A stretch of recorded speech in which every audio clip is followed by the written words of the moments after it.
The Desolate Island.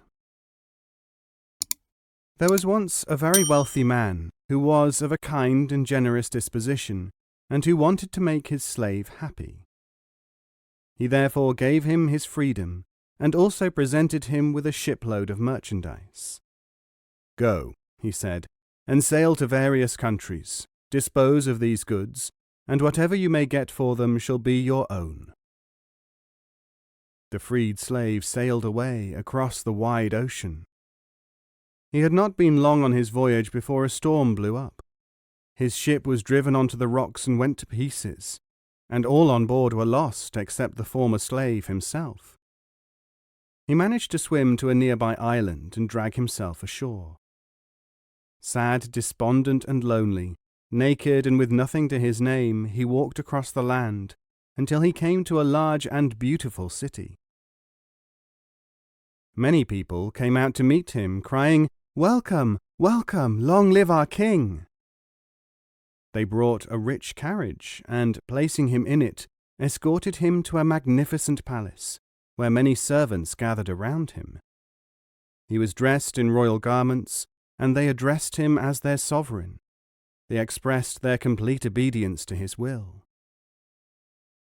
The ex-slave was, naturally enough, amazed and confused, wondering whether he was dreaming, and all that he saw, heard, or experienced was merely passing fantasy.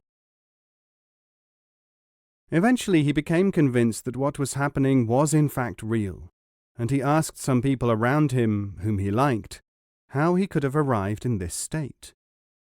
"I am, after all," he said, "a man of whom you know nothing, a poor, naked wanderer whom you have never seen before. How can you make me your ruler? This causes me more amazement than I can possibly say."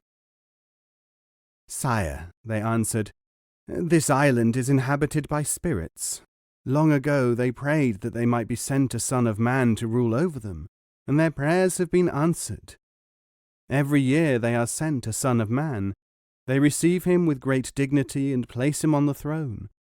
But his status and his power end when the year is over.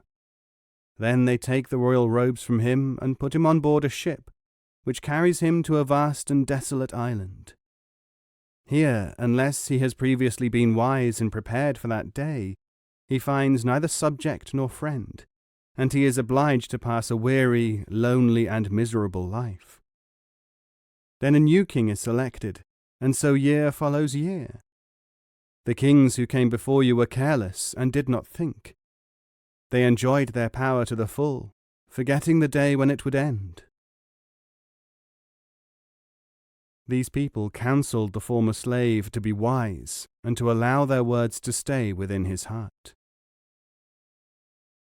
The new king listened carefully to all this, and he felt grieved that he should have wasted even the little time which had passed since he came to the island. He asked a man of knowledge who had already spoken, "Advise me, O Spirit of Wisdom, how I may prepare for the days which will come upon me in the future." "Naked you came among us," said the man, "and naked you shall be sent to the desolate island of which I have told you.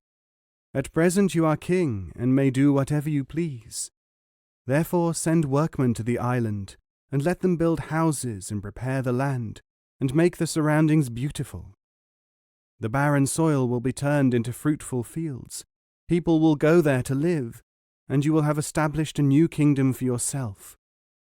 Your own subjects will be waiting to welcome you when you arrive. The year is short, the work is long, therefore be earnest and energetic." The king followed this advice. He sent workmen and materials to the desolate island, and before the end of his term of power, it had become a fertile, pleasant, and attractive place.